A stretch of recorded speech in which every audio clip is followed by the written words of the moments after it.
Esprit Saint, inspiration divine, détruis en moi toute paresse spirituelle, toute indifférence, mes doutes et mes craintes. Comble-moi de ta lumière, de ta sagesse, de ta paix et de ta joie. Nous te demandons, Saint-Esprit de Dieu, de nous accompagner en tout instant de notre vie. À toi la gloire et l'honneur, la puissance et l'adoration pour les siècles des siècles. Amen. Commençons notre enseignement au nom du Père et du Fils et du Saint-Esprit. Amen.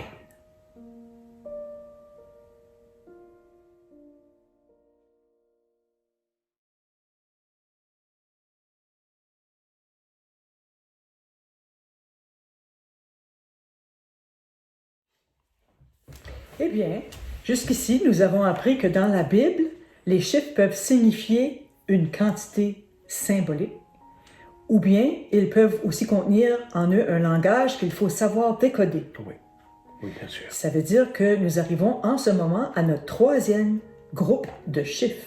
Oui, bien sûr. Ce qu'on doit savoir décoder. Les chiffres qu'il faut savoir décoder, oui. Parce qu'il y a le chiffre, mais en arrière du chiffre, il y a tout un langage, il y a toute une réalité, il y a tout un contexte qu'ils veulent nous montrer. Il y a un langage caché, mais pas secret. Il faut le décoder pour bien le comprendre et le saisir. Alors, on plonge dans l'explication? Plongeons. On va plonger. Par exemple, la Bible fut écrite en hébreu, l'Ancien Testament, et en grec, le Nouveau Testament. Et dans ces deux langues, chaque lettre de l'alphabet A, B, C, D, E, etc., possède une signification ou une valeur numérique précise. Je vous donne des exemples pour les comprendre. 1, le chiffre 1 équivaut à A. Le chiffre 2 équivaut à B. Le chiffre 3 équivaut à C. Etc. Alors, attention, le chiffre obtenu à partir de toutes les lettres que je viens de vous expliquer est appelé un chiffre gématrique, c'est-à-dire un chiffre qui cache une lettre codée.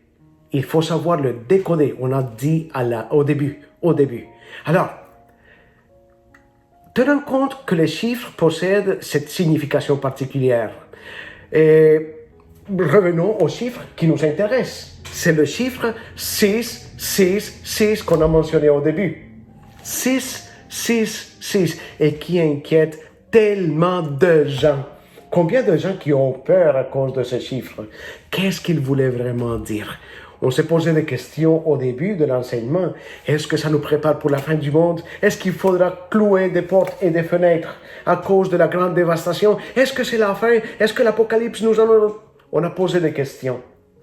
Devons-nous avoir peur de ce chiffre 6? Voyons-le.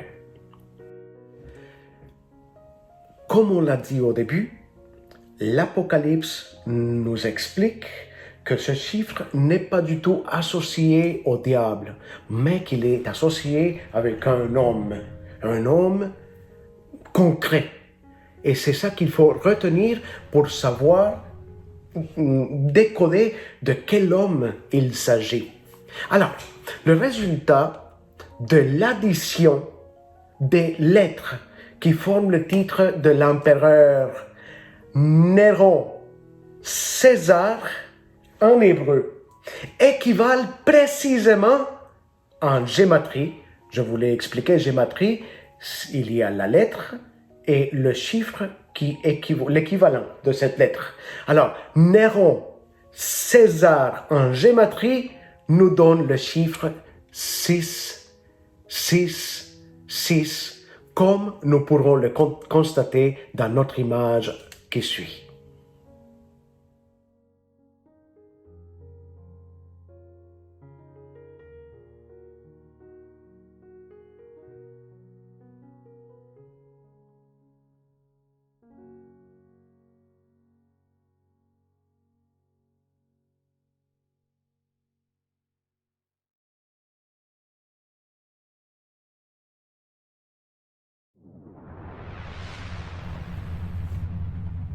Aussi, comme nous l'avons déjà vu, le triple 6 signifie le mal, et ceux qui ont été identifiés par ce chiffre sont des méchants. Ceux qui sont inspirés par le mal et qui s'opposent à Dieu, qui est la source de tout bien. Oui. Si nous avons bien compris, attribuer le chiffre 666 à Hitler ou à Ben Laden Oui. ou à une autre personne est quelque chose de très forcé. Oui, très, très forcé, oui. Parce qu'on ne peut pas encadrer ces personnes-là avec le chiffre. On va découvrir que ça veut dire encore beaucoup de choses, encore beaucoup. Alors, encadrer ces personnages-là dans le chiffre est vraiment forcé. Oui. Hélène, dans le livre de l'Apocalypse, il y a deux bêtes. Une première bête qui sort de la mer et une deuxième qui vient de la terre. Il y en a deux. Et n'oublions pas que dans les études bibliques, nous savons que la mer est associée dans la littérature biblique avec le chaos, avec l'abîme, avec la rébellion, avec la souffrance, avec le péché, avec les choses les plus difficiles de la vie des êtres humains. Et dans le contexte biblique et historique aussi de la persécution des chrétiens, l'Église a toujours attribué, la première bête à l'ancien empire romain. Toujours la première bête, la première persécution des chrétiens par l'empire romain. Une persécution lors de laquelle la cruauté régnait partout, l'oppression, le sang. Des milliers et milliers de personnes, des chrétiens et chrétiennes, ont perdu la vie à cause de cette persécution de la première bête. Alors c'est clair, la première bête, c'est l'Empire romain. Une domination terrible, un pouvoir exercé avec cruauté, sévèrement, jusqu'à la mort des chrétiens. C'était terrible. Alors, dans cette symbologie, nous avons plusieurs aspects. Veux-tu les connaître? Oui. OK. On pourrait probablement les partager avec nos amis qui suivent cet enseignement pour découvrir que dans le texte de la bête ou des deux bêtes, il y a tout un langage symbolique qu'il ne faut pas négliger. Parce que chaque symbole a une signification particulière. On plonge? On plonge. Parfait. Tu pourrais par exemple commencer. Alors, dans la symbolique du texte, Oui. nous avons les 10 cornes des 10 diadèmes qui représentent les 10 rois romains. Oui, la bête a ça. 10 cornes et 10 diadèmes qui représentent Les 10 rois romains. 10 rois romains. Ça veut dire que la bête, si on, entre guillemets, si on étire la bête, ça nous donne 10 rois. C'est pas un seul moment, c'est toute une période des rois qui exerçaient leur pouvoir de façon cruelle. Il y a aussi les 7 têtes portant des titres blasphématoires. Ça caractérise la bête aussi. Et ça symbolise en même temps les 7 empereurs de ce temps-là. Ça a été des temps difficiles. Oui, très, très. Le texte dit aussi que la bête blasphème constamment et déclare toujours la guerre aux saints. Oui, oui, bien sûr, parce que l'Empire romain a toujours persécuté les chrétiens, comme je viens de le dire, à cause de leur foi en Jésus-Christ. Ils essayaient toujours de rendre témoignage. Leur foi était solide. Ils voulaient évangéliser les peuples. Ils voulaient étendre l'évangile partout, mais la persécution avait lieu en même temps. Alors, la bête, l'Empire romain, les a toujours persécutés à mort. Toujours. Et il y avait un problème. Ce qui les a amenés à la mort, précisément. C'est parce que l'Empire romain prétendait que les chrétiens et les chrétiennes de l'époque rendent louange et culte à l'Empire et au César. Ils voulaient que les chrétiens oublient et négligent la louange, le culte et l'adoration à Dieu pour commencer à rendre louange et guillemets, adoration à l'empereur. Terrible. Alors, ils ont préféré de perdre leur vie au lieu de changer leur foi et leur conviction en Dieu seul pour les donner à l'empereur. Ils ne le feraient jamais. Alors, c'est de cette façon-là qu'ils ont perdu la vie.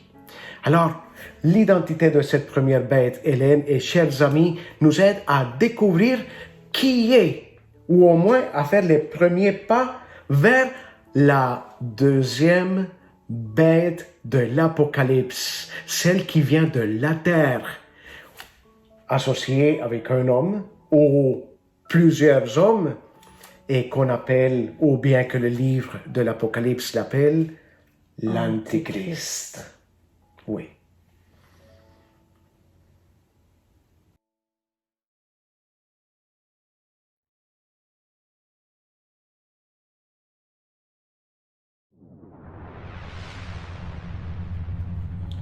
Chers amis, Hélène, on est dans le noyau de notre explication et de nos études. Je dirais que c'est la partie la plus complexe, la plus difficile. Il faut vraiment faire attention à chaque parole qui sera prononcée pour bien saisir le message. Mais même si c'est complexe, je crois que nous allons comprendre et nous allons découvrir pas mal de choses. Es-tu prête? On plonge dans le cœur Oui, de c'est l'enseignement. vraiment le cœur de l'enseignement. Fini Oui. la soupe Oui. et puis les craquelins. Oui, bien sûr, bien sûr, bien sûr. Alors, pour donner continuité à notre enseignement et pouvoir le décortiquer, et voici la signification de ce texte, le noyau de notre explication du chapitre 13 de l'Apocalypse, pour pouvoir comprendre la réalité qu'il veut nous transmettre.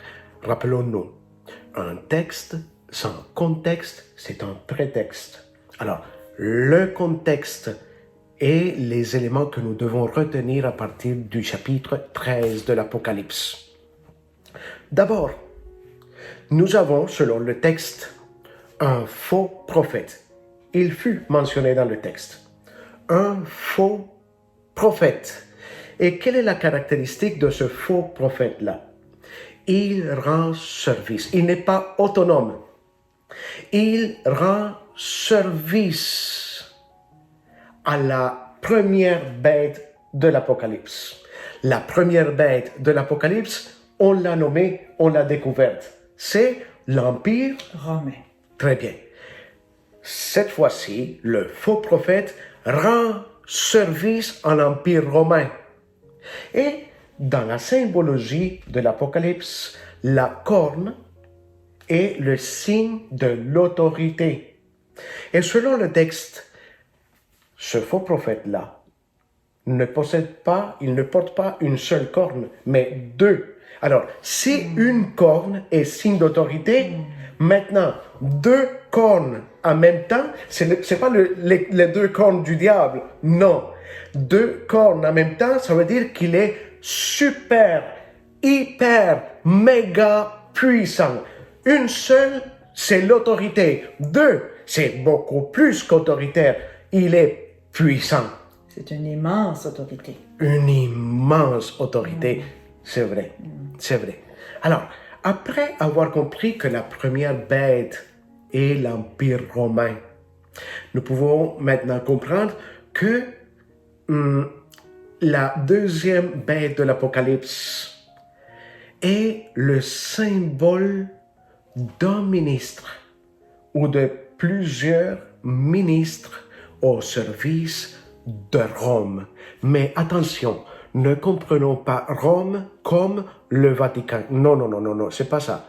Ne comprenons pas Rome comme l'Église catholique.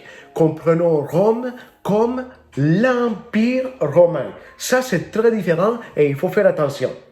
Empire romain, c'est pas du tout Église catholique. C'est deux choses très distinctes. Super distinct.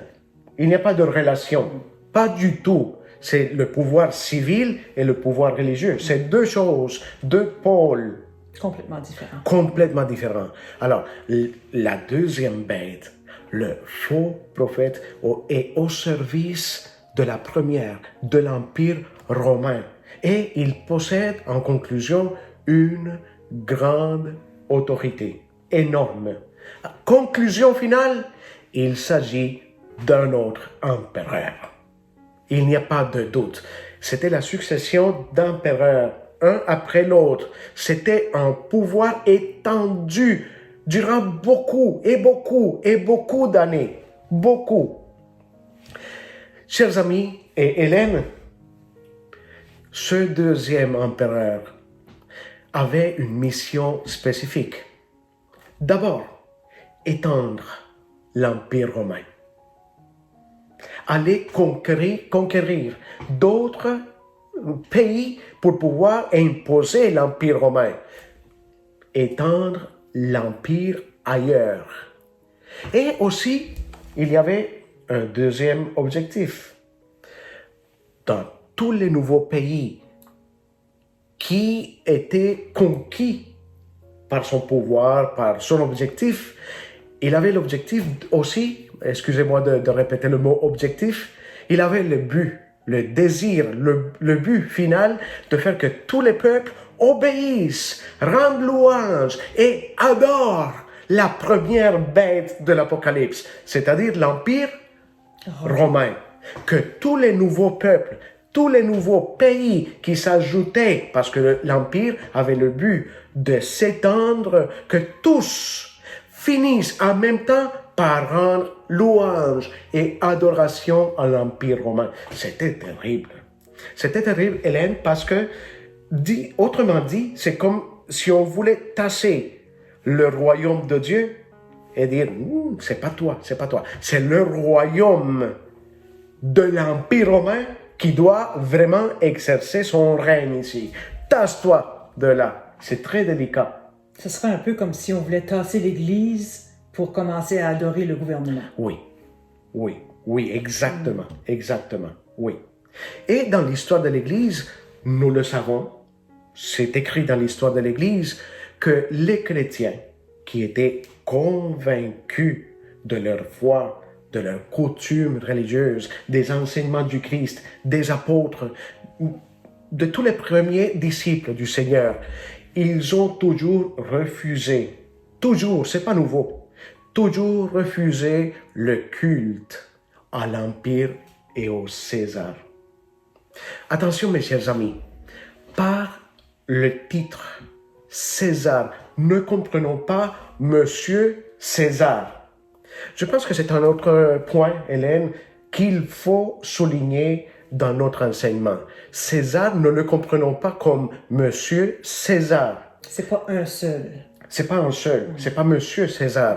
C'est pas un seul, je reprends tes paroles, pour dire tous ceux qui siégeaient sous le trône de l'Empire, c'était des César. Ils portaient le titre de César. Je vais le dire de nos jours. Je pourrais être César Carlos, l'autre pourrait être César Normand, l'autre pourrait être César qui? Hélène. César Hélène. On appartient tous au même César. Retenez ça, César Hélène. Alors, c'est ça qu'il faut distinguer. César, ça fait pas référence à une seule personne. Tu m'as fait rire, Hélène. Alors, ça fait référence à un titre. celui qui siège sur le trône de ce pouvoir-là est un César. OK? Je retire mes paroles. S'il te plaît, je ne veux pas te voir siéger là. Pas du tout, pas du tout. Alors, nous voyons ici que la deuxième bête de l'Apocalypse, elle qui était tellement féroce, c'était un persécuteur impitoyable. Il n'avait pas de cœur, il avait dans la tête. Et ici, dans la poitrine, le mot pouvoir. Il exterminait les chrétiens sans hésitation.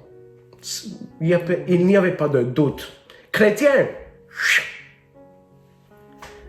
Alors, mes chers amis, petit à petit, nous dévoilons, nous découvrons son nom. S'il y a un nom à lui donner, mais nous le découvrons. Pareillement. Oui. Chers amis, il s'agit sans doute d'un empereur romain, il n'y a pas de doute, qui persécuta de façon accablante, méchante, sanguinaire les chrétiens. Il était cruel à mourir, cruel. Et nous découvrons un autre symbole important au verset 16 du texte qui nous intéresse, le texte de l'Apocalypse. Quelle est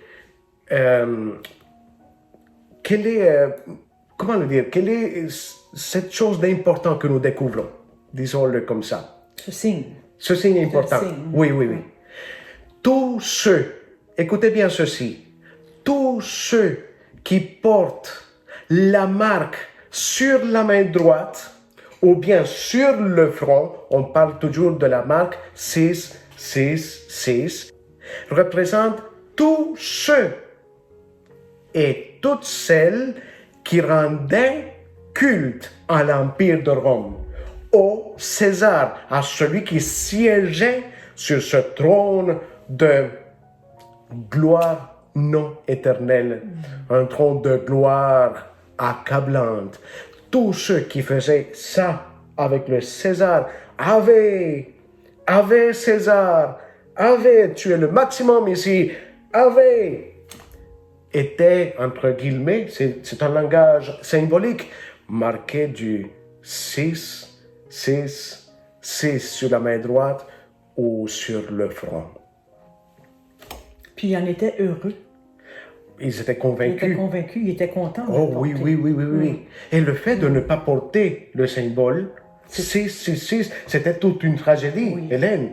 En ne portant pas le sceau du 666, un sceau symbolique, il manquait quelque chose d'important. Il manquait d'avoir un privilège dans la société, de pouvoir avoir un travail, compter sur un travail stable, l'économie, vivre dans l'Empire.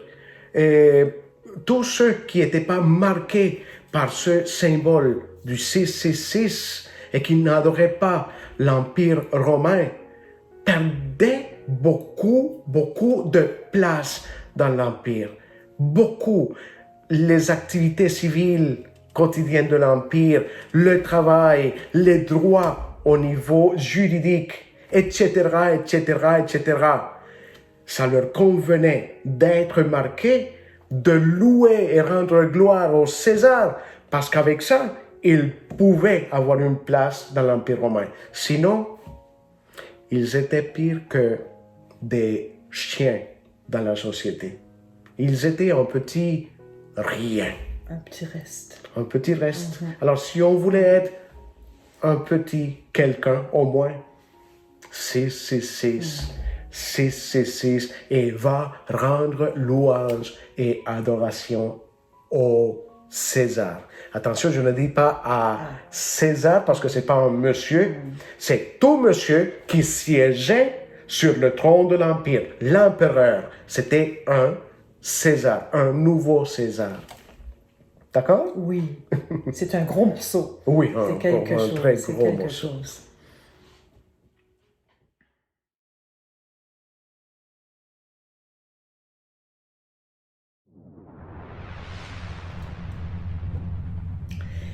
Et voilà que nous arrivons à notre homme, à notre personnage, à l'Antéchrist, au verset 18. Le 666 est en relation directe avec la vie économique de l'Empire, surtout à l'injustice de ceux qui puisent leur richesse à partir de l'oppression du peuple, qui le rend de plus en plus pauvre et accablé et malheureux. Hélène, l'économie, l'argent, ça a toujours joué un rôle important dans la vie des humains, mais que ça a fait du mal dans l'histoire. Et encore. Et encore. On voit une grande dévastation dans les cœurs qui rendent louange et culte à l'argent. Ils mettent toute leur force, tout leur cœur et toute leur vie. Et quand on perd le contrôle, ça devient vraiment une tragédie pour l'être humain.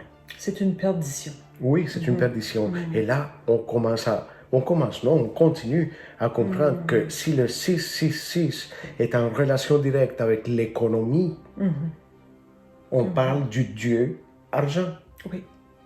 Du Dieu de l'injustice Oui.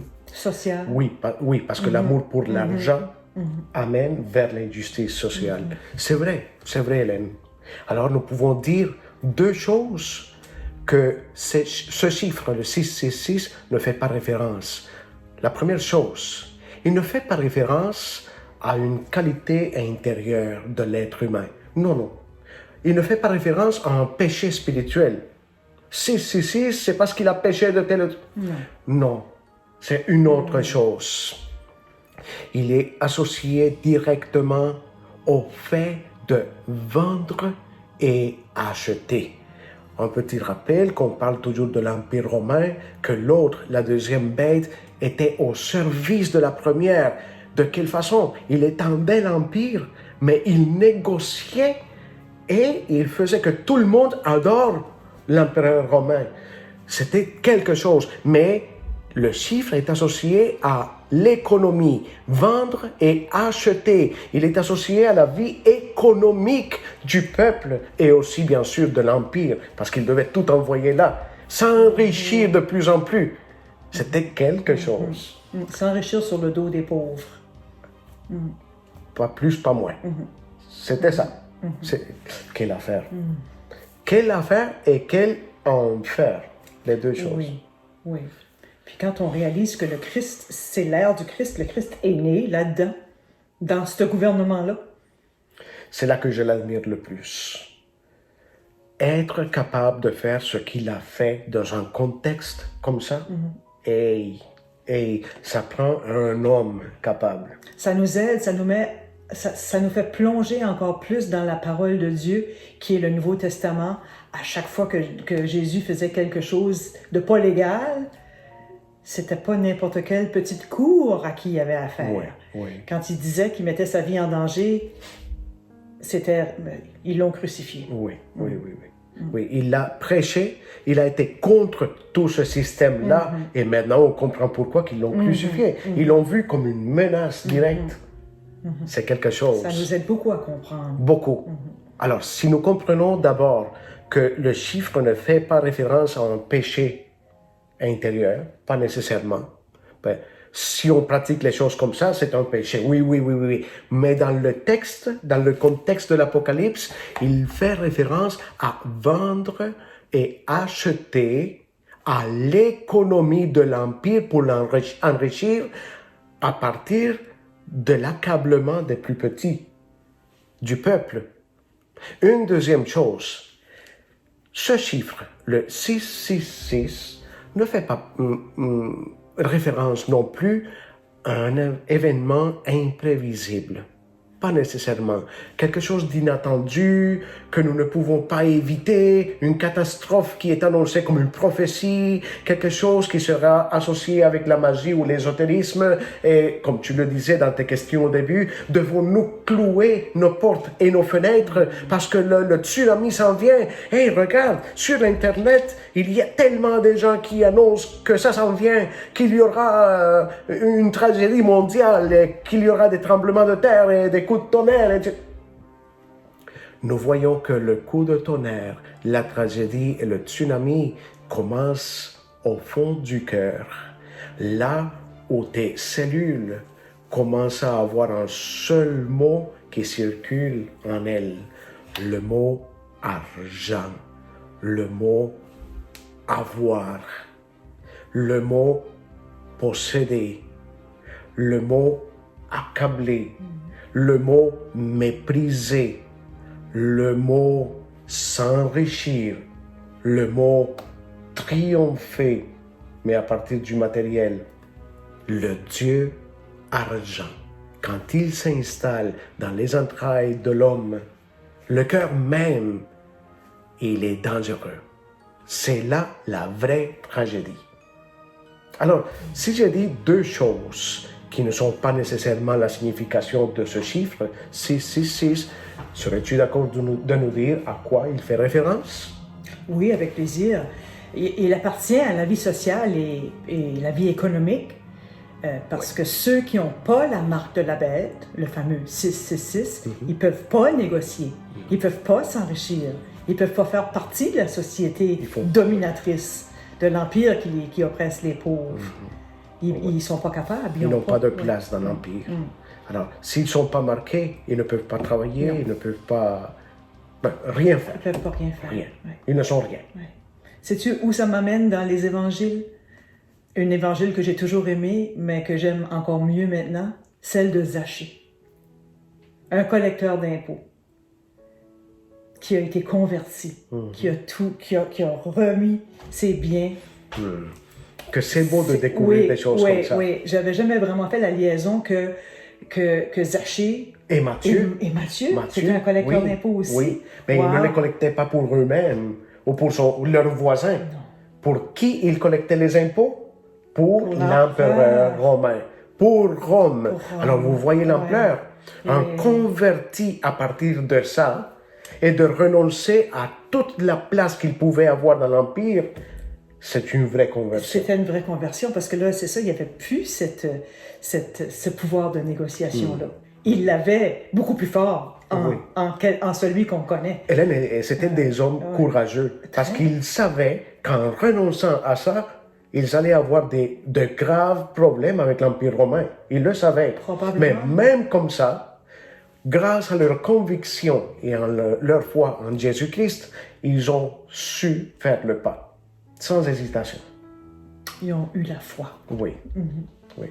Cette foi qui fait des merveilles. Des merveilles. Cette foi qui déplace les montagnes. Oui. Voilà. Ils ont déplacé la montagne de Rome. Rome, non comme Vatican ou comme Église, non. Rome comme Empire romain. Oui. Déplacer une grosse montagne comme celle-là, waouh! Waouh! Puis tout ça, on retrouve ça dans un seul chapitre de l'Apocalypse, dans quelques versets. C'est extraordinaire. C'est vraiment tellement riche. Imaginez ce qu'il y a à venir. Oui. Oui. Il y a beaucoup de choses à découvrir. Quand nous avons beaucoup d'informations, c'est comme beaucoup à avaler, beaucoup à digérer. Alors, donnons quelques conclusions concrètes. Pour le moment, deux.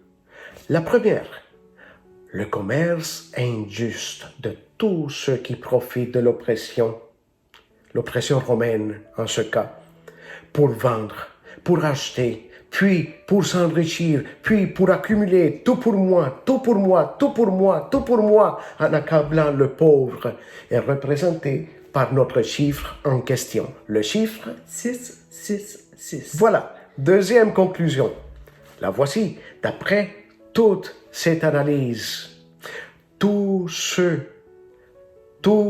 celles qui ont vendu leur âme à l'oppression romaine sont marquées du signe de la bête. Ils sont marqués par le signe ou le sceau du 666. Dans le fond, ce texte de l'Apocalypse que nous sommes en train d'expliquer et de mieux comprendre est précisément l'écho de ce que le Seigneur Jésus nous dit dans l'évangile de Saint Matthieu. Écoutons les paroles du Seigneur. tiré de l'Évangile de Matthieu, chapitre 6, verset 24. Nul ne peut servir 2 maîtres. Ou bien il haïra l'un et aimera l'autre, ou bien il s'attachera à l'un et méprisera l'autre. Vous ne pouvez pas servir à la fois Dieu et l'argent.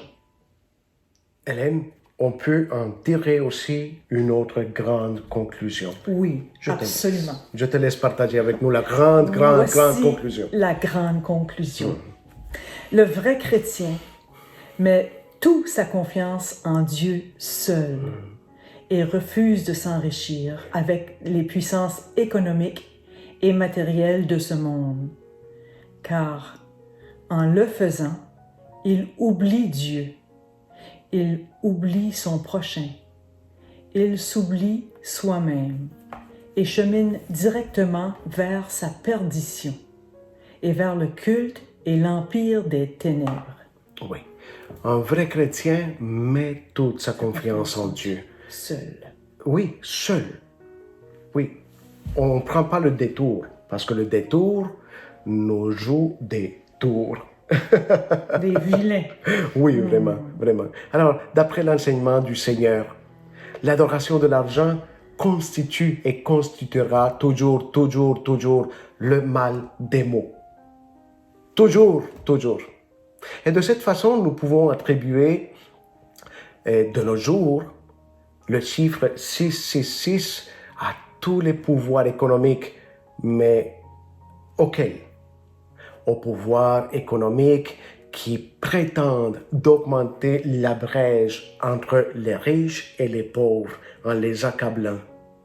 À tout pouvoir économique qui fait une distribution injuste des richesses. Ça se voit de nos jours. Ça se voit malheureusement. Malheureusement aussi. Aussi à tout pouvoir économique qui établit des lois qui accablent, qui oppressent les plus démunis de la société, les derniers dans la chaîne de production. Ça se voit, sans doute. Et le grand péché dans le contexte de ce chapitre de l'Apocalypse, c'est que de nombreux peuples ont fini par adorer l'Empire de Rome. Ils l'ont adoré comme Dieu. Oui. Ça, c'est le grand péché. Ils ont déplacé le seul Dieu véritable pour rendre louange et adoration à l'Empire romain. Terrible. Aussi, l'Empire a voulu siéger au trône au lieu de Dieu, se présentant comme le maître des maîtres, comme le seigneur des seigneurs. Et ce même empire, attention, ce même empire a fini par recevoir, dans le temps, il a fini par recevoir, à cause de ses actes et de toute sa méchanceté, le poids total de toutes les malédictions qui existent. Tout le poids et la méchanceté du 666. Ils l'ont créé, ils ont vécu avec ça, ils ont nourri l'idée, et à la fin, écrasés par le poids de leur invention. Terrible. Alors, le message de ce chapitre de l'Apocalypse nous laisse savoir clairement que l'Empire de Rome est le symbole de l'impuissance et de la mort. Ils se croyaient super puissants, mais ils ont fini par se sentir impuissants, détruits. C'était eux les accablés. Oui, ils ont été écrasés par leur propre pouvoir. Par leur invention, par leur propre pouvoir, oui. Puis, nous concluons aussi que Rome est un chiffre, entre guillemets, chiffre, incapable d'offrir plénitude, d'offrir réalisation, d'offrir le salut aux hommes. Non. C'est ni un 3, ni un 7. Ni rien. Ils prétendaient beaucoup, mais ils ont fini assez mal, écrasés. Et nous concluons aussi que les chrétiens reconnaissent quel est le chiffre du mal. Cette méchante créature qui veut se diviniser en cherchant l'accablement et l'oppression des petits de Dieu, ce qui est grave. Mais cette méchante créature finira par se détruire elle-même. Il n'y a pas d'autre alternative. Il n'y en a pas d'autre. Non, pas du tout. Alors, le chiffre 666 ne me fera plus peur si je le trouve sur ma route, car il m'annoncera constamment que les systèmes et les puissances de ce monde qui accablent les peuples ont des pieds d'argile et que tôt ou tard, ils seront cassés en 1000 morceaux et tomberont de leur trône de gloire à cause de leurs fausses prétentions et de la méchanceté de leurs actes. Je crois et je croirai toujours ce que le Seigneur nous dit par la bouche de sa propre mère dans l'Évangile. Elle ne se trompait pas. Elle l'a dit d'une simplicité et d'une sagesse à mesure. Écoutons. Déployant la force de son bras, le Seigneur disperse les superbes. Il renverse les puissants de leur trône. Il élève les humbles. Il comble de bien les affamés, renvoie les riches les mains vides. Rendons grâce à Dieu pour cet enseignement qui a clarifié beaucoup de doutes en nous. Nous avons encore beaucoup de choses à apprendre. Pour le moment, disons merci parce que il nous a appris un vrai message d'amour. Mettre en pratique les valeurs du royaume, on ne se trompe pas. On agit au nom de Dieu. Mettre notre cœur et toutes nos forces dans les choses matérielles de ce monde, dont l'argent est vraiment un Dieu pour beaucoup de gens, c'est pas la meilleure option. C'est pas la meilleure. Alors, prions.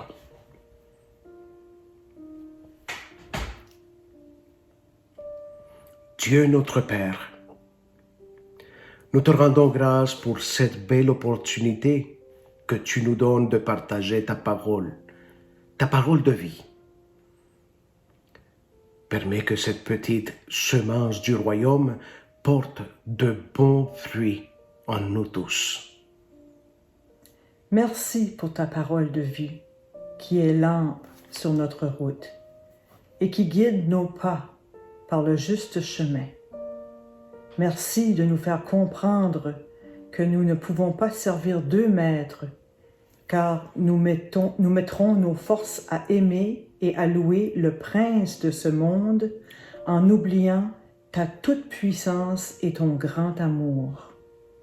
Seigneur, à toi soit la gloire et l'honneur, à toi la puissance et l'adoration pour les siècles des siècles. Amen. Amen. Et que Dieu Tout-Puissant nous bénisse, lui qui est Père et Fils et Saint-Esprit. Amen. Amen.